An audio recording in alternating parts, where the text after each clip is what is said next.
We are the anchors of Queer News Tonight, and this evening we are discussing the queer headlines. Tim Walz, Harris's VP pick, is a strange intersection of high school football coach and advisor for a high school gay-straight alliance. George Santos defends J.D. Vance's cross-dressing photos from Yale, saying most dudes at some point have played around with cross-dressing. Dallen Mulvaney solo performance took place this week at the Edinburgh Fringe Festival with FAGHAG. Coco Iwamoto, a trans woman, wins the Democratic primary, becoming the first trans person elected to Hawaii's state legislature. Curtis and Arthur, same-sex flamingos at Payton Zoo, successfully hatched an egg, marking the zoo's first flamingo chick since 2018. A KFF report shows LGBTQ plus adults face double the negative healthcare interactions compared to non-LGBTQ plus peers, leading to worsening healthcare and reluctant to seek care. Good evening. Welcome to Queer News Tonight. This is the world's first and only LGBTQ plus daily evening television news, broadcasting live and available on demand on your favorite streaming channels. We are proud to announce that YouTube has recognized Queer News Tonight, certified by analytics company vidIQ, that we have had more than 9 million views. It is Thursday, August 15th, 2024. We are live and literally out of the closet and into the headlines. So many of your important stories we are going to tell this evening on Queer News Tonight.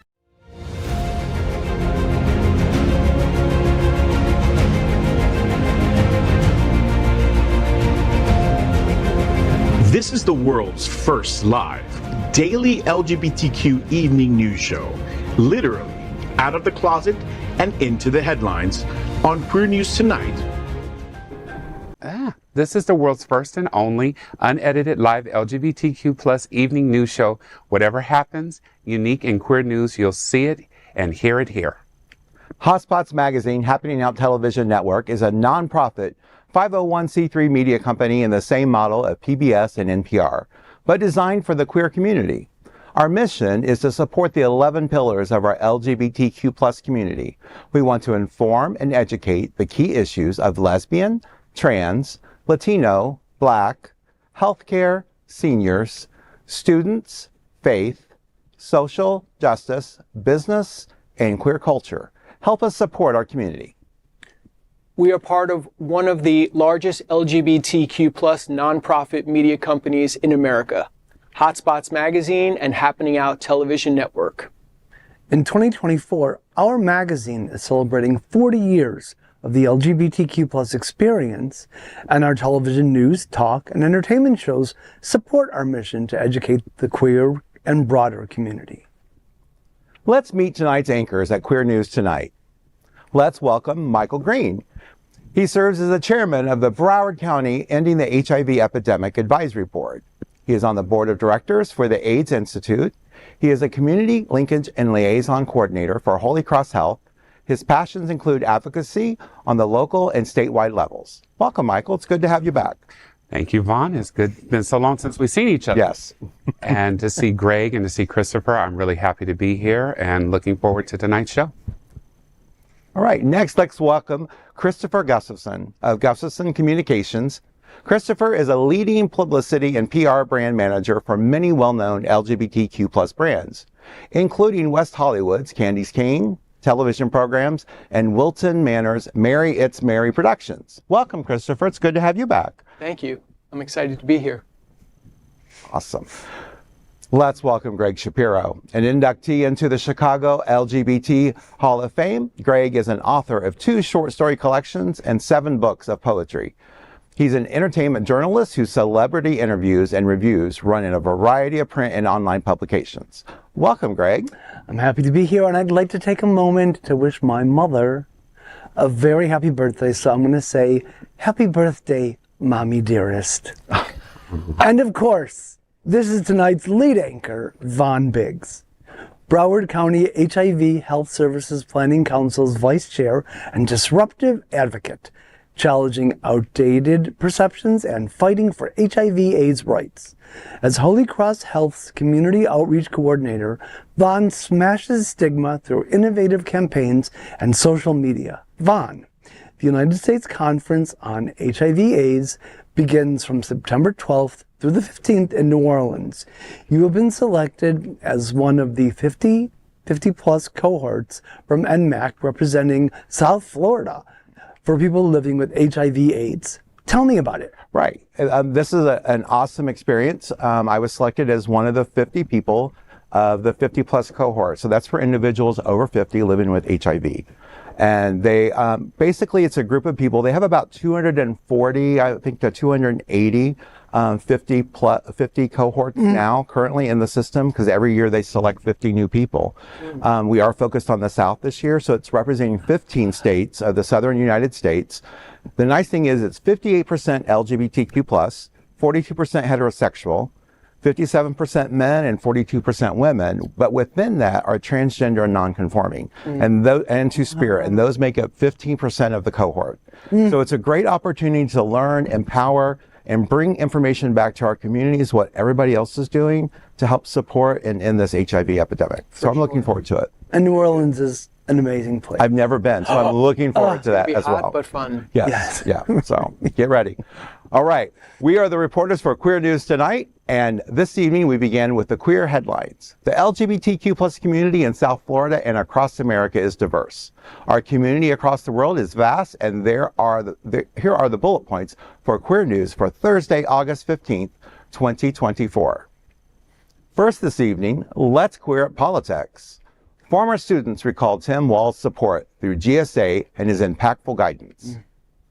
Minnesota Governor Tim Walz, now Vice President Kamala Harris's running mate, has a long history of supporting inclusivity and acceptance. Nearly 2 decades ago, Walz was a high school teacher and football coach in rural Minnesota, where he played a pivotal role in helping students establish the first gay-straight alliance. At Mankato West High School, Jacob Wrighton, now an LGBTQ+ activist and lawyer, was a founding member of that GSA in 1999. Wrighton recalls Walz and his wife, both teachers at the school, as incredibly supportive. Talking to MSNBC, Wrighton said, both Tim and Gwen modeled values of inclusivity and respect. Seth Elliott Mayer, who attended Mankato West from 2000 and 2004, was another GSA member. Meyer, now 38, said Walz, quote, was in a minority of teachers who wanted to be okay with who I was and speak my mind, and whether it was with GSA stuff or anything else, end quote. He now teaches and advises at GSA at a private school in Atlanta. Emily Scott, 41, attended GSA meetings at Mankato West in 2000 and 2001. She says a conversation with Walz during a school trip in China inspired her career. She adds, quote, he set up the next 10 years of my life, and she followed his advice as it was. She lived in China for a decade, becoming fluent in Chinese. Another student named Larissa Beck attended GSA meetings as an ally until 2004 and had Walz as a history teacher. Now working in disability services, Becky fondly remembers Walz's support, noting that he even recognized her when they crossed paths at the state capitol in March. Queer activists make note of the historic nature of these students that have gone public on Walz. First, it was 1999, long before marriage equality and LGBTQ acceptance by any president. Walz was advocating for LGBTQ students in a small rural community. The HRC notes that high school football coach is a position that can often represent the most masculine of ideologies. Walz was able, as a married straight man, to embrace football, the creation of a GSA, at a time when it was incredibly difficult to do in a rural community. And the queer students believed they had a safe space. All of this was long before any political aspirations of becoming governor. Schools are microcosms of society, and in many cases it's your last opportunity to share that socioeconomically, racially, and across the board. I had students come to me who were concerned that there was an uptick in some bullying towards our gay and lesbian students. And this is in the mid-90s. They asked if I would be interested in helping start a gay-straight alliance group. My answer was absolutely. And I recognized my responsibility in that. You have an older, white, straight, married male football coach who's deeply concerned that these students are treated fairly and that there's no bullying. And the idea that my players would be interested in coming to that and learn and to speak, to create a culture in a school that was welcoming, open, and understanding was something Gwen and I always strove for. Much the same way that as the senior enlisted soldier in Congress, when it came time to repeal Don't Ask, Don't Tell, my job was to go and convince a dozen or so Republicans that this was the right thing to do. We did that, and I'm very proud of those 15 who joined us. We have transgender troops serving honorably right now, decorated warriors, and they see their commander-in-chief belittle them. Brave Americans who wish to serve this nation should be allowed to do so, should be respected, and certainly should never expect to have an attack on their basic patriotisms or their basic humanity come from the White House. It's our pledge here to make sure that doesn't happen. I certainly didn't serve 24 years to watch a fellow veteran be belittled for doing their job, and I will stand in that breach every day. Lots of people are making promises about a progressive agenda. Peggy Flanagan and I are the only team for governor and lieutenant governor who can actually deliver on those progressive promises. And we can because we've done it in the past. Wow, I'm just impressed, right? Mm-hmm. All I can think back is, I don't know, you guys are old enough, I think, but I was in junior high. I remember junior high and high school. And now when I hear this story and I look back at my gym teachers and I'm thinking, yes, the masculinity was there, but they fully embraced students, whoever we were. We didn't have gay students at the time, but I can see now where he's coming from, being the area he's come from, that they were the same type of personality.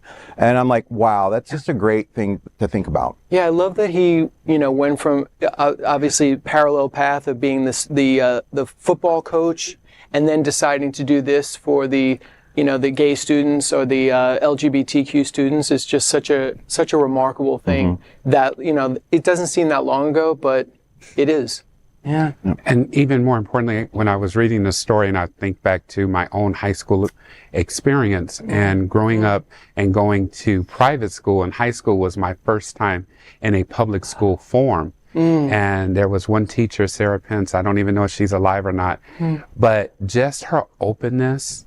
And we never even had a conversation about sexuality, but you just knew you could talk to her about anything. And so having that type of teacher support, especially she was a PE teacher, it makes a big difference. Well, I must admit that initially I was concerned that Tim Walz would be to Kamala Harris what Tim Kaine was to Hillary Clinton, a boring as fuck dead weight. So I'm so glad that Walz has not only turned out to be nothing like Kaine, but the polar opposite of juvenile delinquent Vance. He is so far above and beyond not only Vance, but any possible choice that Trump and the Heritage Foundation could have made for his running mate. That sense of relief is across the board is palatable. We can all breathe a little easier. So the Harris-Walz ticket, in my opinion, is a hard-won gift to the LGBTQ community. Well, I would just say to America itself. For sure. Everybody's going to benefit. Next, we're going to queer up politics. George Santos defends J.D. Vance's cross-dressing, saying, "It's definitely not drag." Disgraced former Congressman George Santos has re-entered the political arena, offering his thoughts on Senator J.D. Vance amid revelations about Vance's past. Photos recently surfaced showing Vance dressed as a woman at a Yale Law School party, igniting debate among hard-right Republicans. In an interview with TMZ, Santos dismissed the controversy as disingenuous, arguing that, quote, "most dudes at some point have played around," end quote, with cross-dressing. He added, quote, "couples do that all the time. The wife will dress up as a guy, the husband will dress up as a woman, so it's not drag, it's definitely not drag," end quote. The photos, shared by a former Yale classmate, show Vance posing seductively in a blonde wig, black blouse, colorful skirt, and chunky necklace. Santos has faced his own drag-related scandal. Santos's drag persona Kitara Ravache came to light in 2023. Initially denying the allegations, Santos later admitted to his alter ego, even reviving Kitara for paid cameo appearances. Vance, on the other hand, has consistently opposed LGBTQ rights, has introduced legislation to ban gender-affirming care for transgender youth, and has supported the Don't Say Gay legislation. So George Santos is the herpes sore that no matter how much Valtrex you imbibe, he just keeps popping up uglier than before. Listen, Georgie, when we want shit, we'll squeeze your head. Until that time, just shut the fuck up. You know, I look at it and say, just because he put a dress on and a wig on doesn't make it drag. I'm sorry. Our drag individuals are entertainers. The taste level is just... the taste level is way above. I mean, chunky necklace? No. So that's all I have to say. I'll refrain. All right. Michael, what's up next? Well, let's clear up entertainment. After last year's controversy, trans actor Dallen Mulvaney shines with FAGHAG. Dallen Mulvaney is revealing in her time at the Edinburgh Fringe Festival, where she is performing her debut solo show, FAGHAG. Talking to Pink News, she says, "I'm feeling happier than I've ever felt." This marks Mulvaney's first appearance at the festival. Previously known for her roles as Elder White in the Book of Mormon and for her viral TikTok fame, Mulvaney's FAGHAG is an autobiographical musical comedy. It explores her upbringing, relationship with her mother, early romance, and religious background. Raised as a devout Catholic, she recalls having a strong relationship with faith until unfortunate falling out led to her questioning her place within it. This show delves into transition from a twink to a FAGHAG and her journey as a trans woman, redefining her connection with every kind of human in this world. The stage is decked out in Barbie pink, reflecting her hyper-feminine style with nods to Legally Blonde and the House Bunny. She says, "I have the capacity to know that I may be many different things, but the world, specifically the internet, really wants to make you one thing. And I now feel like I am taking the power back to say, no, this is what I do, but I also do this and I also do this." Fans in the U.S. wonder when they will get a chance to watch this new comedy. Well, I was not familiar, so I did have to do my Google research.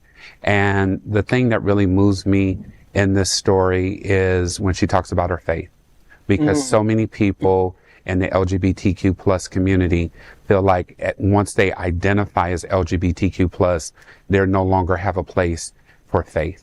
And so I look at, my own life coming out of a Pentecostal home, having a relationship with God, developing and contracting HIV, being told that, my life expectancy was nil. And, the next morning after hearing that, rededicating myself to God. And, it's been a journey, for almost 30 years. I have family members that if they watch this show, this will be the first time that they'll find out. That's a whole separate point, but it was God that got me through. It was my faith. And my mother happened to be with me when the doctor said, your life expectancy is nil. And we walked out of there and she just simply said, God would not allow it. And 2 days later, she was on a plane back to LA and I was here, by myself. So I am grateful that this person has taken the time to reconcile and to be able to talk about her faith and how important, her faith is to her. So that's my particular take on it. But I know there's so many other juicy parts to this. Yeah, but thank you so much for sharing that. It's important to hear that in the LGBTQ plus community that we can have faith. Like, it doesn't matter what's going on in the world. But yeah, it's great to hear that she's found that. Totally. I'm in love with the word FAGHAG. I'm sorry. We need more. We need more FAGHAGs.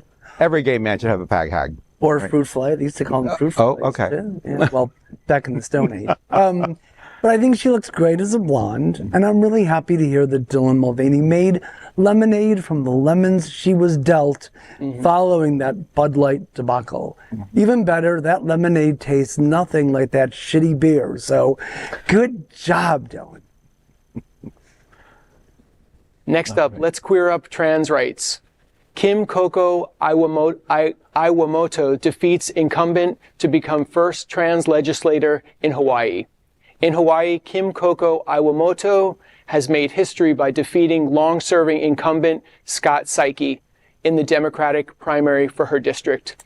Iwamoto, a trans woman and former member of Hawaii Civil Rights Commission and Hawaii Board of Education, received 49.3% of the vote, narrowly surpassing Psyche's 44.6%. This victory made her the first trans person elected to state legislature. After the results, Iwamoto said, quote, "It feels great to have this experience, especially knowing that so many very powerful people endorsed him as well. So I wasn't just campaigning against him, I was campaigning against the entire Democratic establishment." Iwamoto, who has a background as an attorney, an educator, and previously ran for office unsuccessfully, including a bid for lieutenant governor in 2018 and 2 previous challenges for Psyche's seat, her progressive platform includes support of the Green New Deal, increased public education funding, criminal justice reform, and affordable housing. She is also noted for her strong stance on LGBTQ plus rights. She believes that, quote, "Every unaccompanied minor deserves a home and that all foster homes, including group homes, should be safe for LGBTQ plus minors." On the other hand, Psyche, who has been speaker since 2017, has a record of supporting measures like a ban on conversion therapy and Title IX protections. Wow, very impressive. That's a serious resume. Yes. And it's just so important that the whole spectrum of LGBTQ plus people, and amazingly that a trans woman is in the place where their legislation is happening and these types of bills are being passed. It's like, it's super, super important for all of us. We're moving a step forward all the time. Absolutely. And I think that's the way to look at it. We're one step forward. And Hawaii, which will be celebrating the 65th anniversary of its statehood in just a few days, on August 21st, continues to be a beacon, the brightest star on our flag. I just can't get over, I mean, not only her accomplishments, but she's so beautiful, and I love that silver hair. It's just absolutely, gorgeous. It looks so good on her. Yes. Now, we're going to queer up the world view. Congratulations, gay dads. It's a flamingo. The American Library Association reports that the famous children's book, And Tango Makes Three, is among the most challenged books of the 21st century. It tells the story of 2 New York Central Park Zoo penguins that adopt an egg and it hatches. Apparently, this week they are not the only peacocks that want some attention. 2 same-sex Chilean flamingos, Curtis and Arthur, have made headlines after hatching an egg at Paignton Zoo in Devon, England. This marks the zoo's first flamingo chicks since 2018. Curtis and Arthur, both male, successfully incubated and hatched the egg, although it's unclear how they acquired it. Pete Smallbones, the zoo's birds curator, speculated that the egg was likely abandoned by another couple. Talking to the BBC, Smallbones said, quote, "We aren't entirely sure how this has come about, although it is a known phenomenon in Chilean flamingos as well as other bird flocks. The most likely scenario is that the egg was abandoned by another couple, so the pair has adopted it," end quote.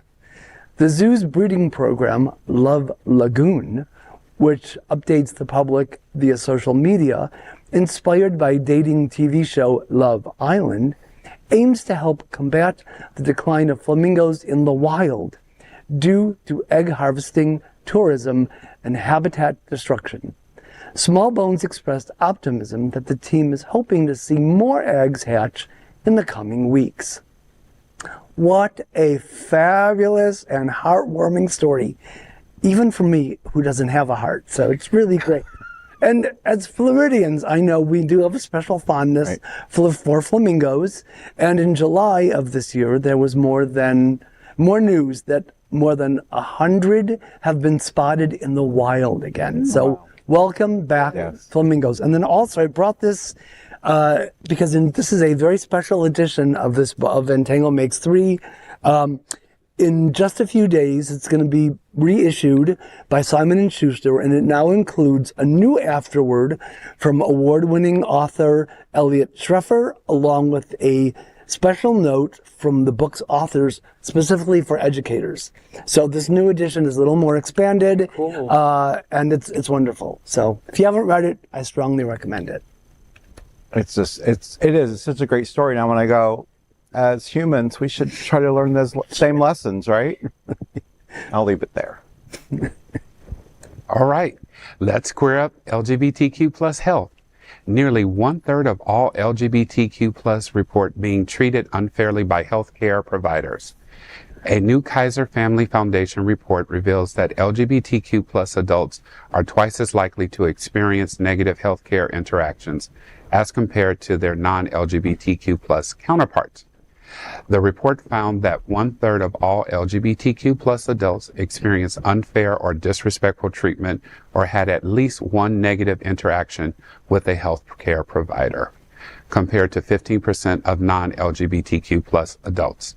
Among those who reported negative experiences, 61% of LGBTQ plus adults said a provider made assumptions about them without asking. These adults stated that the healthcare provider suggested they were to blame for a health issue, ignored a direct request or question, or refused to prescribe necessary pain medication. In contrast, 31% of non-LGBTQ plus adults reported similar experiences. The consequences of these interactions are significant. 24% of LGBTQ plus adults reported worsening health due to negative experiences, and 39% are now less likely to even seek health care. Furthermore, 36% of LGBTQ plus respondents changed providers because of disrespectful treatment, compared to just 16% of non-LGBTQ plus adults. LGBTQ plus individuals with lower income, women, and young adults aged 18 through 29 were most likely to report negative experiences. The report also highlighted racial disparities, with Black and Hispanic LGBTQ plus adults more likely to face unfair treatment due to their racial or ethnic background. Lindsay Dawson, Director of LGBTQ plus health policies at KFF, emphasized the need for targeted policies to address disparities and promote health equity. The Kaiser Family Foundation survey demonstrates the desperate and vital needs that the LGBTQ plus community face in receiving compassionate and inclusive health care. Well, I will say that as working for Holy Cross Health, I am proud to represent them, and I can definitely speak on this topic because, again, as I shared earlier, having experienced, a very dire health diagnosis, it was a very interesting process to walk through. And I've had people and providers who, made assumptions because of my size, because of my racial background. But at this age, as I tell people all the time, I come with disclaimers and I give them freely. This is a partnership in healthcare. I respect every provider for their years of knowledge and learning, but we have to work together because I understand this 50 plus body. And so I, as I've done things in the community and I've had men's groups, and I try to talk to my patients and tell them, build a partnership, with your provider, and go in with notes and ask questions. And it is okay to stop a provider and to say, okay, you know what, I have a question. And now the great thing is, like at Holy Cross, we have My Chart. And you're able to put those questions in before you even see the provider, and the MA can look at them and make sure they're addressed, and then you can follow up with the actual provider when you're seeing them. So we have to be advocates for our own health. And I remember one particular thing, and then I'll be quiet. I met this doctor for the first time, and as soon as she saw me, within 30 seconds, oh, you're a perfect candidate for gastric bypass. And the word that came to my mind, not my mouth, I was like, no, you don't even know me, and you're already making, this assumption. And, you know, granted, I knew that I was overweight, but, you know, just don't tell me first thing, you know, not even hello, really. It's like, oh, I can get you. And I mean, just immediately went into it, and I had to slow her down. But I fortunately learned from my mother, I will fire a provider in a heartbeat and won't think anything about it. Because if we're not cooperating together in regards to my health, you're not of use to me. That is shockingly offensive. Do you think it would make a difference if there were more LGBTQ plus doctors in healthcare?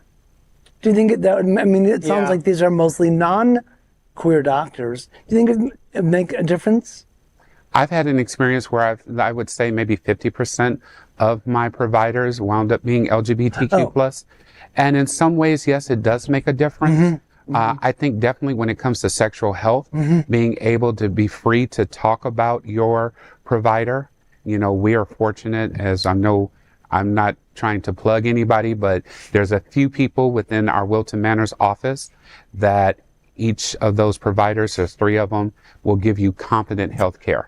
And that makes a very big difference, that you can go in and you can talk about, hey, I had this type of sexual interaction and I'm feeling uncomfortable, and you don't have to worry about the doctor, like, oh my God, you know. So did I just do that on TV? Yes, I did. But it does make a difference, in my opinion. Yeah, I'm just curious if in medical school there is some courses that they must take about how to deal with a wide spectrum of patients that will come through your door, of different ethnicities, different sexualities. I just a curiosity. There are, actually, and you know, you can kind of drill down even more and get some special accreditation. And you know, that's the one thing I can say about all of our providers in our Wilton Manors clinic.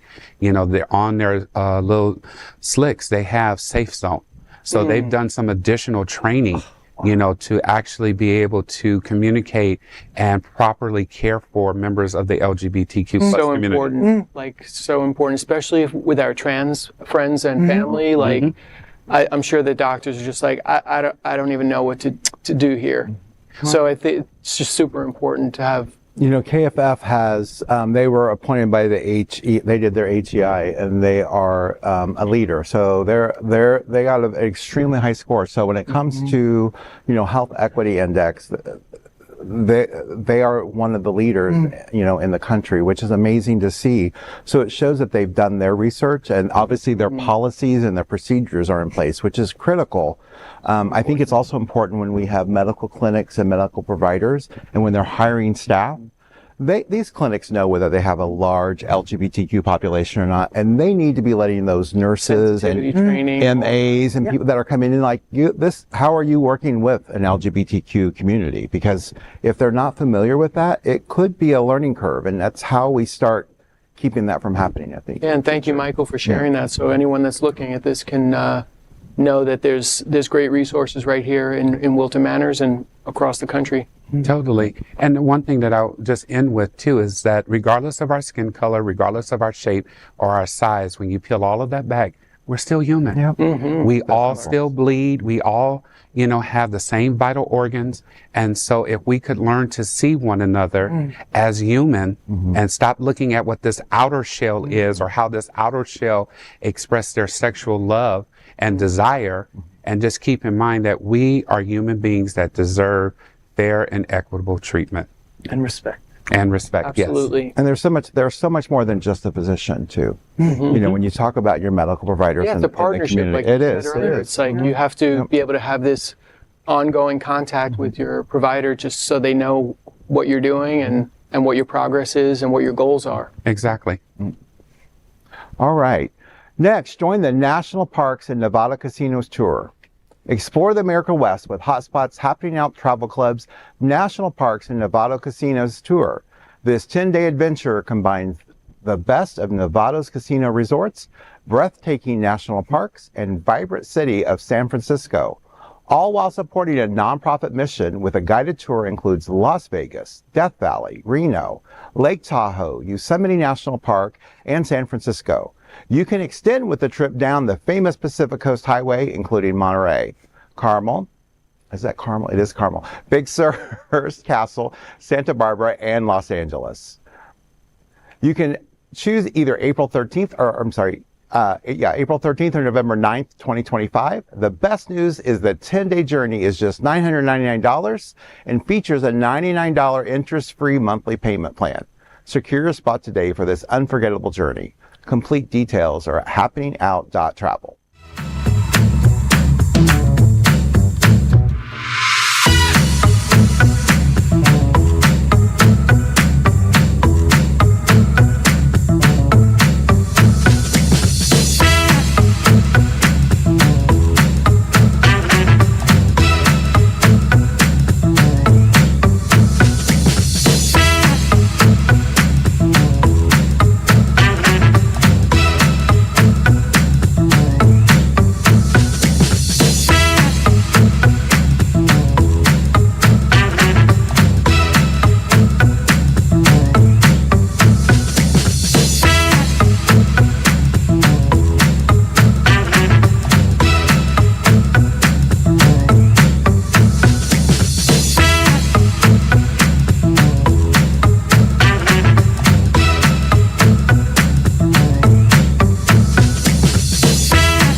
Next, we are proud of our special partnership with Sunshine Cathedral, the world's largest queer church here in Fort Lauderdale. Supporting that partnership, we are broadcasting from our permanent set here at Sunshine Cathedral at the Happening Out television studios. We broadcast Sunshine Cathedral's Sunday International Service at 10:30 a.m.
Tonight's broadcast is presented by viewers like you and the generous support by Visit Lauderdale, everyone under the sun.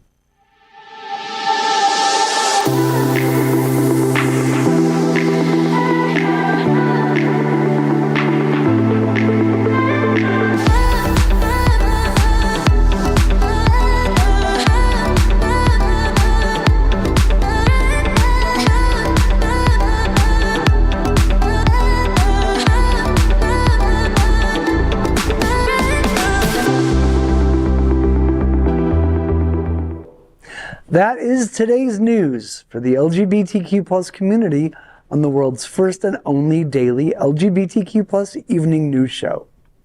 If our community is important to you, share this news with your friends and family. Join the conversation on your favorite streaming platform. Queer News Tonight is the only live LGBTQ plus digital television show in the world that is out of the closet and into the headlines. We need your support. If our community is to grow, we must tell our stories and bring them to the attention of the broader world. This is the only place in the world that tells these types of LGBTQ plus stories in motion and sound. That is the passion of Hotspots Magazine, Happening Out Television Network, and Queer News Tonight. I'm your anchor, Vaughn Biggs, and on behalf of these LGBTQ plus reporters, the anchors of Queer News Tonight, including Michael Greene, Christopher Gustafson, Gregg Shapiro, we will see you daily at 8 p.m. to our LGBTQ plus world. We wish you all a good night. Good night. Bye.